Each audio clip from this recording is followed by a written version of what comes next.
Caiaphas said, "It is better for you that one man should die instead of the people, so that the whole nation may not perish."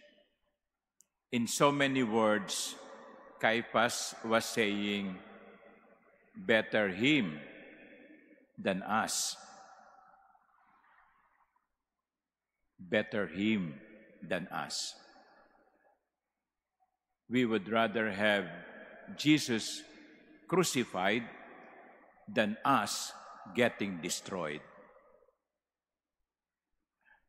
And my dear brothers and sisters, if you come to think of it, that mentality has not changed for some of us. Bakit ako?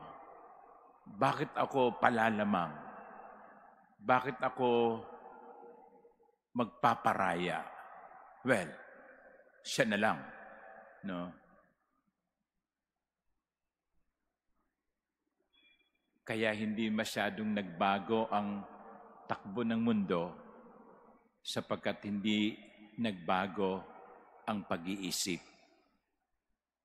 Pero mga ginigili kong kapatid, my dear brothers and sisters, Jesus is telling us also something else.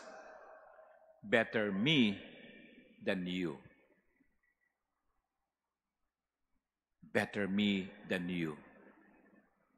Jesus was willing to sacrifice himself, to die on the cross, so that people will be saved. That is selfless love. Caiaphas has a selfish love. His love for oneself. Ililigtas ko muna ang sarili ko bago ko kayo isipin. Pero si Jesus, ililigtas ko muna kayo bago ko isipin ang sarili ko. You see the difference? We profess love for one another. You profess love to your husbands and wives. Parents love their children. But what kind of love? I hope it is the kind of love Jesus demonstrated. Selfless love. Uunahin ang kapwa kaysa sa sarili. Ililigtas ang iba kaysa sa sarili.